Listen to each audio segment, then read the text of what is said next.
നിയമസഭാ സീറ്റിന്റെ പേരിൽ കെ സുധാകരൻ പാർട്ടി വിടുമെന്ന് കരുതുന്നില്ല എന്ന് കെ മുരളീധരൻ. അദ്ദേഹം ഇപ്പോഴും കോൺഗ്രസ് MP ആണെന്നും ഊഹാപോഹങ്ങളുടെ അടിസ്ഥാനത്തിൽ പ്രതികരിക്കേണ്ടതില്ലെന്നും മുരളീധരൻ പറഞ്ഞു. MP-മാർ മത്സരിക്കേണ്ട എന്നുള്ള തീരുമാനം ചിലപ്പോൾ ഹൈക്കമാൻഡ് അതിൽ ഉറച്ചു നിൽക്കുന്നുണ്ടാവും. അപ്പോൾ പിന്നെ ആർക്കും സീറ്റ് ഉണ്ടാവില്ല, MP-മാർക്കൊന്നും സീറ്റ് ഉണ്ടാവില്ല. കഴിഞ്ഞ തവണ ഉണ്ടായിട്ടില്ല. കഴിഞ്ഞ തവണ പിന്നെ നിയമത്തിൽ സ്പെഷ്യൽ എക്സംഷൻ വാങ്ങിച്ചാൽ മത്സരിച്ചാണല്ലോ. അതല്ലാതെ കഴിഞ്ഞ തവണയും MP-മാർ വേണ്ടെന്നാണ് തീരുമാനമെടുത്തത്. മറ്റൊന്നും കൊണ്ടല്ല. ഒരു MLA MP ആയാൽ ഒരിടത്തെ ബൈ ഇലക്ഷൻ ഉണ്ടാവുള്ളൂ. ഒരു MP MLA ആയാൽ എത്ര സ്ഥലത്തുണ്ടാവും? 7 ഇടത്ത് ബൈ ഇലക്ഷൻ ഉണ്ടാവും. അല്ല, അത് ഇന്നത്തോണ്ട് തീരുമല്ലോ. എന്നാൽ ലിസ്റ്റ് ഔദ്യോഗികമായി പുറത്തു വന്നാൽ പിന്നെ തർക്കങ്ങൾ എല്ലാ കാലത്തും ഉണ്ടായിട്ടില്ലേ? കോൺഗ്രസ് ജനാധിപത്യ പാർട്ടിയല്ലേ. ഇപ്പോഴും ഞാൻ പറയട്ടെ, LDF-ന് ഇപ്പോഴും ചിലയിടത്തായിട്ടില്ലല്ലോ. ഇപ്പോൾ തിരുവനന്തപുരത്ത് ആരാ സ്ഥാനാർത്ഥി? അവരുടെ തീരുമാനമായിട്ടില്ലല്ലോ.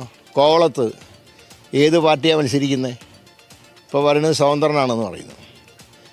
അപ്പോൾ ഏതായാലും ഒരു കാര്യം വ്യക്തമായി, പാർട്ടിക്കകത്ത് എന്തെങ്കിലും അഭിപ്രായ വ്യത്യാസം ഉണ്ടെങ്കിൽ അതൊക്കെ ഹൈക്കമാൻഡ് പരിഹരിക്കും. ശക്തമായ ഹൈക്കമാൻഡ് പാർട്ടിക്കുണ്ട്. പക്ഷേ ഈ അഭിപ്രായ വ്യത്യാസം കോൺഗ്രസിന് തിരിച്ചടിയായിരിക്കും. അഭിപ്രായ വ്യത്യാസങ്ങൾ എല്ലാ കാലത്തും തിരിച്ചടിയായിട്ടുണ്ടോ?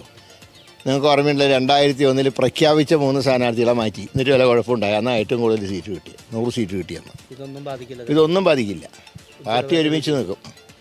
ഇപ്പോൾ ഏതായാലും ഒരു കാര്യം, CPM-ൻ്റെ ഒരു പ്രചാരണം പൊളിഞ്ഞല്ലോ. നിയമത്തെ അഡ്ജസ്റ്റ്മെൻ്റ് അതിനി പറയില്ലല്ലോ. ഞങ്ങൾക്ക് ഏറ്റവും നല്ല കാൻഡിഡേറ്റിനെ തന്നെയാണ് അവിടെ നിർത്തിയിട്ടുള്ളത്. അതുകൊണ്ട് ശബരി രംഗത്ത് വന്നതോടെ മത്സരം UDF-ഉം BJP-യും തമ്മിലാവും. LDF 3rd പ്ലേസിൽ പോകും. ഇത്തരം പ്രശ്നങ്ങൾ UDF-നെ ബാധിക്കില്ലെന്നും ഭരണമാറ്റം ജനങ്ങൾ ആഗ്രഹിക്കുന്നുണ്ടെന്നും അദ്ദേഹം കൂട്ടിച്ചേർത്തു. Malayalam television, Thiruvananthapuram. In the heart of Malappuram, with traditions weave seamlessly into modernity, KMT tells a story of unity. Redefining beauty, transforming generation. KMT Silks, Perinthalmanna and Kottakkal.